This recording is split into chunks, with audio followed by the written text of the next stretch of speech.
وہ خود بھی اس چیز کے قائل ہیں کہ حسن اللہ یاری کا جو ایک مطالعہ ہے یا جو ان کی ایک تحقیق ہے وہ پیک پر پہنچی ہے ایز کمپیئر ٹو انجینئر محمد علی مرزا صاحب. اور انجینئر محمد علی مرزا صاحب کی وہ باتیں جو انجینئر صاحب کو پھنسا دیتی ہیں، یا وہ باتیں جس وجہ سے انجینئر صاحب کے اوپر بڑی آسانی سے گرفت ہو سکتی ہے، وہ ان کے دعویٰ جات. ایک تو خود انجینئر محمد علی مرزا صاحب اس چیز کا اعتراف کرتے ہیں کہ وہ کوئی نئی چیز لے کر نہیں آئے، وہ کوئی نئی بات لے کر نہیں آئے. وہ اسحاق مدنی صاحب کی جب بھی اگر انجینئر محمد علی مرزا کے کسی عقیدے یا نظریے کو کوئی ہٹ کرنے کی کوشش کرتا ہے تو ہمیشہ انجینئر محمد علی مرزا صاحب یا تو زبیر علی زئی صاحب کو آگے کر دیتے ہیں، یا مولانا اسحاق مدنی صاحب کے پیچھے انجینئر محمد علی مرزا صاحب چھپ جاتے ہیں. تو اس سے یہ صاف ظاہر ہوتا ہے کہ جو انجینئر صاحب کے دعویٰ جات ہیں وہ ان کے اوپر پورے نہیں اترتے. اب ان دونوں کے حوصلے کی بات کر لیتے ہیں کہ یہ مخالفین سے کس طرح بات کرنے کی، ان دونوں میں کون زیادہ بات کرنے کی جرت رکھتا ہے، کس میں زیادہ ہمت ہے کہ وہ اپنے مخالفین کو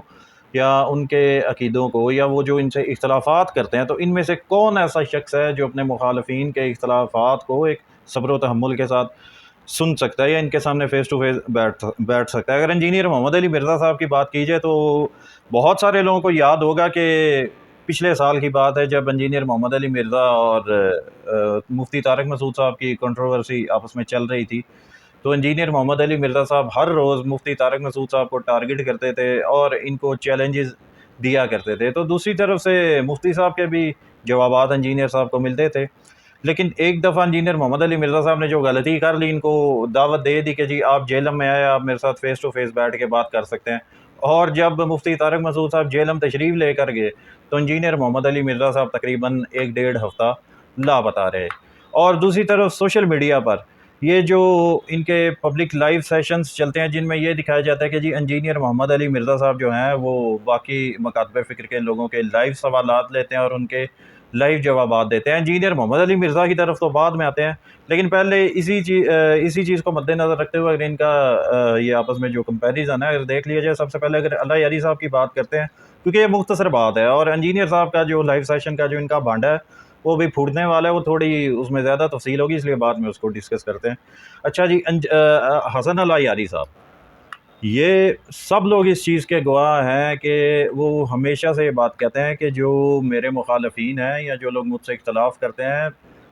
کسی بھی چاہے مکتبہ فکر سے ہوں، وہ میرے ساتھ آئیں، لائیو فیس ٹو فیس بیٹھ کر بات کریں. اور جب اللہ یاری صاحب کے لائیو سیشنز دیکھے جاتے ہیں تو تقریباً ہر مکتبہ فکر کا بندہ جو اللہ یاری سے اختلاف رکھتا ہے اس کو خود اللہ یاری صاحب اپنے لائیو سیشن میں بلاتے ہیں اور ان کے سوالات لیتے ہیں، ان کے سوالات کے جوابات دیتے ہیں، ان کے ساتھ مباحثے کرتے ہیں، ان کے ساتھ ڈیبیٹس کرتے ہیں، ان کے ساتھ مناظرے کرتے ہیں. یہ حسن اللہ یاری صاحب کا اپنے مخالفین سے بھی یا جو ان سے اختلافات رکھتے ہیں ان سے بھی بات کرنے کا یہ ان کا ایک طریقہ کار ہے. اب آ جاتے ہیں جی جو انجینئر محمد علی مرزا صاحب ہیں. ایک تو انہوں نے قید یہ لگائی ہے کہ ان سے اختلاف کرنے والا باقی اور کسی مکتبہ فکر کی جو جانی پہچانی شخصیت ہے وہ ان کے لائیو سیشن پہ نہیں آ سکتی، وہ ممنوع قرار دیے گئے ہیں. اور ایک ان کی یہ چیز ہے کہ مثال کے طور پر ایک آج لائیو سیشنز ہے جی، تو کوئی بھی نہیں کہ اپنے جو فرقہ ہے یا ان کے اپنے جو گروہ کے لوگ ہیں وہ زیادہ تر اجازت بھی انہیں کی ہوتی ہے کہ وہی آگے سوالات کرتے ہیں، اور وہ بھی اس طرح سے آگے کرتے ہیں کہ آج سوال کرنا ہے اور اس کا جو جواب ہے وہ کل پرسوں ترسوں ملے گا. اور سوال آپ انجینئر محمد علی مرزا صاحب سے ڈائریکٹ کر بھی نہیں سکتے. انجینئر صاحب کے جو 2 فینز ہیں بلال شاہد، ان کا چینل اس حوالے سے مشہور ہے کہ یہ اپنے ہی لوگوں کو لے کر آتے ہیں اور وہ اپنی لائف سٹوریز کچھ اس طرح کے ہوتے ہیں، اور ان کی کوشش ہوتی ہے کہ جو ان سے اختلافات کرنے والے لوگ ہوتے ہیں وہ بہت کم آیا کریں. اب میں اپنا آپ کو ذاتی ایک جو میرے ساتھ پرسوں ایک چیز بیتی ہے انجینئر محمد علی مرزا صاحب کے لائیو سیشن سے یا ان سے جو سوالات کرنے ہوتے ہیں ان کے طریقہ کار سے، وہ میں آپ کو بتاتا ہوں. پرسوں میں جاتا ہوں انجینئر محمد علی مرزا صاحب کے وہ جو 2 بلال شاہد ہیں، لیکن اس دن وہ لوگ تو نہیں موجود تھے، ایک اور بھائی تھے، عمران بھائی شاید ان کا نام ہے، وہ اس دن لائیو سیشن جو تھے وہ ہینڈل کر رہے تھے. یہ پرسوں والے لائیو سیشن میں اگر ان کے چینل پر کوئی دیکھے جو سیکنڈ لاسٹ شخص تھا وہ میں تھا، اور میرے بعد ان لوگوں نے اپنا وہ لائیو سیشن جو تھا وہ اینڈ کر دیا تھا۔ میرے بعد ایک اور لڑکا آیا تھا، اور وہ 1-1.5 منٹ ہی وہ اس کے ساتھ یہ بات کر سکے ہیں، تو اچانک سے جو ہوسٹ تھے انہوں نے کہا کہ جی آج کا جو لائیو سیشن ہے وہ اینڈ ہوا چاہتا ہے۔ اب اس لائیو سیشن میں ہوا کیا ہے، میں صرف یہ اپنا جو میرے ساتھ پرسوں ایک واقعہ پیش ہے وہ میں آپ کو بتا دیتا ہوں۔ تو انجینئر محمد علی مرزا صاحب کے جو لائیو سیشنز ہیں، اس کا سارے کا سارا بھانڈا جو ہے میں سمجھتا ہوں اسی بات میں ہی پھوٹ جائے گا۔ تو جیسے میں ان کے لائیو سیشن پر گیا، ان سے میں نے سب سے پہلے ایک یہ بات پوچھی کہ یار ہمارے ایک میسم بھائی ہیں، وہ آپ کے چینل پر اکثر آتے رہتے ہیں اور بڑے اچھے طریقے سے وہ آپ سے بات کرتے ہیں، تو کافی دن ہو گئے ہیں میں ان کو دیکھ نہیں رہا ہوں، آپ کے لائیو سیشن پر نہیں آئے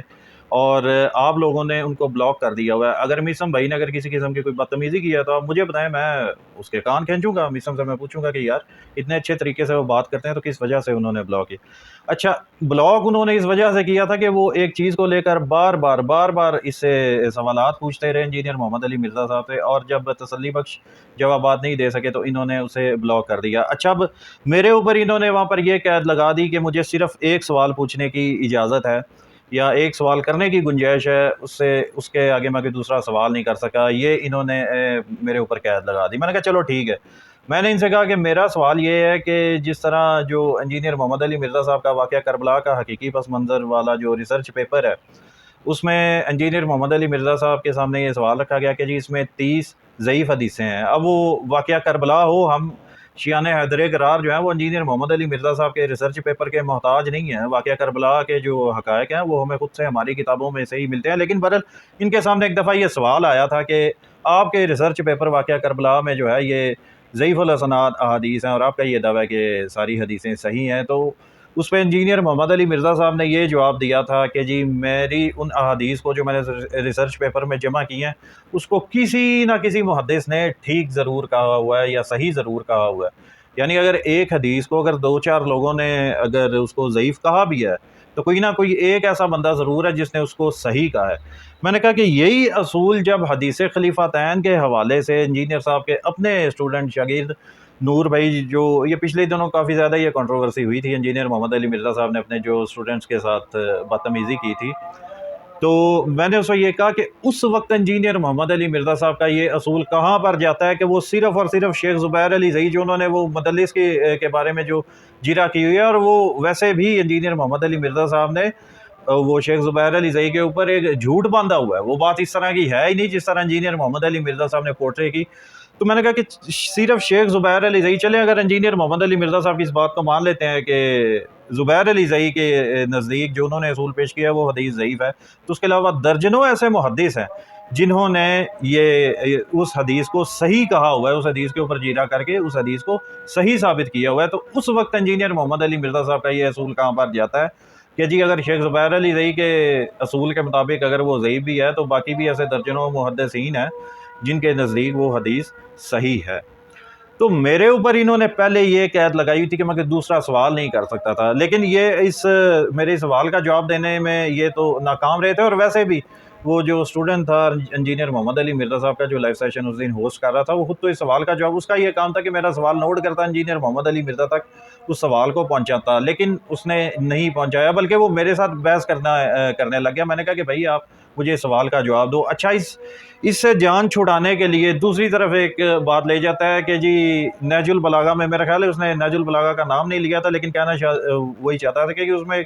خطبے میں مولا علی علیہ الصلوۃ والسلام نے مولا امام حسن علیہ الصلوۃ والسلام کو ایک وصیت کی تھی کہ میرے بعد اللہ کو پکارنا، اس حوالے سے وہ بات کرنے لگے تھے، یعنی وہ یا علی مدد کی طرف بات کو لے کر آ رہا۔ سب سے پہلے تو میں نے اس کو کہا کہ میرے بھائی میرے یہ سوال کا جواب نہیں ہے، ایک تو آپ نے میرے اوپر یہ قید لگائی ہے کہ میں کوئی ایک سے دوسرا سوال کر نہیں سکتا، تو جب آپ اس سے آپ دفاع نہیں کر پا رہے اپنے موقف کا یا انجینئر محمد علی مرزا کے موقف کا، تو کوئی بات نہیں، آپ انجینئر تک ہی کم از کم یہ بات پہنچا دینا۔ لیکن وہ میرے ساتھ اس کے اوپر بحث کرنے لگے۔ میں نے کہا کہ بھائی جان دیکھیں یہ بات سنیں، یہ ایک علیحدہ بحث ہے، آپ نے میرے اوپر قید لگائی ہے نا کہ میں صرف ایک ہی سوال کر سکتا ہوں، تو اب آپ اپنے لگائے ہوئے اپنے بنائے ہوئے اصول پر ہی تو قائم رہو، لیکن آپ دوسری طرف جا رہے ہو، لیکن نہیں، وہ مزید لگے رہے۔ اچھا، اس وقت میں باہر بیٹھا ہوا تھا، میں اس وقت جب بات ہو رہی تھی تو میں نے اس وقت سوچا کہ میں ادھر کمرے میں آ کے وہ یا علی مدد کے حوالے سے میں اس کو اپنا موقف اس کے سامنے رکھتا ہوں، اس کو جواب دیتا ہوں اور پھر اپنے سوال پر میں دوبارہ آتا ہوں۔ لیکن اس سے پہلے بھائی جان نے میری کال کاٹ دی، اور اس کے بعد چند ایک بے بنیاد باتیں انہوں نے کی، اور پھر بعد میں وہ اپنا لائیو سیشن اینڈ کرنے پر مجبور ہو گئے تھے، یعنی بعد میں وہ لائیو سیشن بھی نہیں کر سکے۔ تو اگر ان دونوں چیزوں کو یا تینوں چاروں چیزوں کو اگر مد نظر رکھا جائے تو انجینئر محمد علی مرزا صاحب کے اوپر اگر زیادہ گرفت ہوتی ہے وہ اس وجہ سے ہوتی ہے کہ انجینئر محمد علی مرزا صاحب اپنے بنائے ہوئے قوانین، اپنے بنائے ہوئے اصولوں پر خود عمل نہیں کرتے، تو وہ کسی دوسرے کو یہ کہنے کا حق رکھتے ہی نہیں ہے کہ جی میرے اس اصول کے مطابق آپ لوگ چلیں، جبکہ انجینئر صاحب اپنے اصولوں کے اوپر خود چلنے کے قابل نہیں ہیں، یا خود وہ اپنے بتائے ہوئے اصولوں پر چل نہیں سکتے۔ تو انجینئر محمد علی مرزا، اب ساری بات کا خلاصہ یہ، بات کرنے کا مقصد یہ ہے کہ انجینئر محمد علی مرزا صاحب جب خود اپنے بنائے ہوئے اصولوں پر ٹک نہیں سکتے، ان کی اپنی کوئی ذاتی تحقیق ہے نہیں، انہوں نے خود سے کوئی علم حاصل کیا نہیں، بس دوسروں کی آئیڈیالوجیز کو لے کر آگے چل رہے ہیں، تو وہ کسی بھی مکتبہ فکر کے بندے کو، صرف یہ نہیں کہ شیعوں کو اور شیعوں میں حسن اللہ یاری صاحب کو وہ چیلنج جو کرتے پھرتے ہیں، وہ تو کسی کو بھی کسی بھی طرح کا چیلنج کرنے کے اہل انجینئر محمد علی مرزا صاحب نہیں ہے۔ انجینئر محمد علی مرزا صاحب سے یہ گزارش ہے کہ اگر آپ نے حسن اللہ یاری کو مناظروں کے چیلنج دینے ہیں تو چیلنج دینے کے بعد آپ نے پیچھے ہٹ جانا ہے، تو بھاگنا ہے، تو سب سے پہلے آپ کو یہ مشورہ ہے کہ آپ اس طرح کے چیلنجز دیا ہی نہ کرو، لیکن اگر آپ نے چیلنجز دینے کرنے ہیں تو آپ سے یہ گزارش ہے کہ آپ پہلے اپنی تحقیق کو مکمل کریں، یا اپنے آپ کو اس قابل بنائیں کہ آپ حسن اللہ یاری سے یا باقی لوگوں سے آپ اختلافات کر سکیں۔ اور ایک اور انجینئر محمد علی مرزا صاحب کا جو ان کی ایک طریقہ واردات ہے جس سے یہ باقی لوگوں کے ساتھ بھی مناظرے کرتے رہتے ہیں، یا باقی لوگوں کو یہ ان کے منہ بند کرنے کے لیے یہ ایک لفظ بولتے رہتے ہیں کہ جی اگر فلاں مکتبہ فکر کے شخص نے میرے ساتھ بات کرنی ہے وہ فلاں سے لکھوا کر لائے، اگر فلاں نے بات کرنی ہے تو اپنے فلاں بڑے سے لکھوا کر لائے۔ انجینئر محمد علی مرزا صاحب اس وقت آپ اہل سنت مکتبہ فکر سے بلونگ کرتے ہیں، آپ اہل سنت کے ہی ایک نظریے کو فالو کر رہے ہیں اور اسی کو ہی آپ آگے لے کر چل رہے ہیں۔ تو اگر آپ سے کوئی یہ ڈیمانڈ کرے کہ جو باقی ہم فکر رکھنے والے جو آپ کے لوگ ہیں، جو آپ کی طرح کی سوچ رکھنے والے لوگ ہیں، کیا آپ ان سے یہ لکھوا کر لا سکتے ہیں؟ انہوں نے تو آپ کے بارے میں بڑے بڑے سخت قسم کے انہوں نے فتوے دیے ہوئے ہیں، یعنی جن لوگوں کو آپ فالو کرتے ہیں، یعنی مثال کے طور پر اہل حدیث فرقے کو ہی آپ زیادہ فالو کرتے ہیں نا، تو اہل حدیث کے جو اس وقت نامور علماء ہیں، کیا وہ آپ کو آن کرتے ہیں؟ بالکل بھی نہیں آن کرتے۔ اور اس کے بعد میں آپ یہ کہتے ہو کہ جی میں آزاد سوچ رکھنے والا بندہ ہوں، تو دوسری طرف بھی جب کوئی آزاد سوچ رکھنے والا بندہ ہو تو آپ اس کو بھی نہیں کہہ سکتے کہ جی آپ علامہ ساجد نقوی سے آپ کچھ لکھوا کر لائیں، اور میر ساجد صاحب سے آپ کچھ لکھوا کر لائیں، یا منیب الرحمان اور وہ تقی سلطانی سے آپ کچھ لکھوا کر لائیں۔ اس طرح کے بہانے تراشنے کے آپ بالکل بھی اہل نہیں ہیں۔ تو ساری بات کا لب لباب یہ ہے کہ انجینئر محمد علی مرزا صاحب، اس میں کوئی شک نہیں ہے کہ بہت ہی معروف شخصیت ہیں، لیکن انجینئر محمد علی مرزا صاحب کی جو مشہوری ہے، جو ان کی شہرت ہے، اس کے پیچھے صرف اور صرف تکا ہے۔ انجینئر محمد علی مرزا صاحب کا تکا لگا ہوا ہے، ٹلا لگا ہوا ہے، اس کو یہ لے کر چل رہے ہیں، اور جو ان کے ڈائی ہارٹ فینز ہیں، جو ان کے ڈائی ہارٹ فینز ہیں، وہ اس چیز کو نہیں سمجھ پا رہے کہ انجینئر محمد علی مرزا صاحب کا، یعنی ان کے استاد محترم کا تکا لگا ہوا ہے۔ اور دوسری طرف اگر حسن اللہ یاری صاحب کی بات کر لی جائے تو اب وہ ہر جگہ پر اپنے جھنڈے گاڑ رہے ہیں، یا اپنے نام کا لوہا منوا رہے ہیں، اس کے پیچھے وجہ ان کی تحقیق ہے۔ لوگ ان سے علمی اختلاف کرنے سے یا فیس ٹو فیس بات کرنے سے گھبراتے ہیں، اور ان گھبرانے والوں میں بھی انجینئر محمد علی مرزا صاحب آپ ہیں، تو آپ کا کم از کم اللہ یاری صاحب کو چیلنج کرنا بالکل بھی نہیں بنتا۔ اور باقی انجینئر محمد علی مرزا صاحب، آپ کا دل میں بہت احترام ہے، ہم آپ کا احترام کرتے ہیں، اللہ پاک آپ کو اپنے حفظ و امان میں رکھے، آپ ہمارے لیے قابل احترام ہیں۔ اور باقی حسن اللہ یاری صاحب، وہ تو جگر وہ تو جگر ہے اپنا۔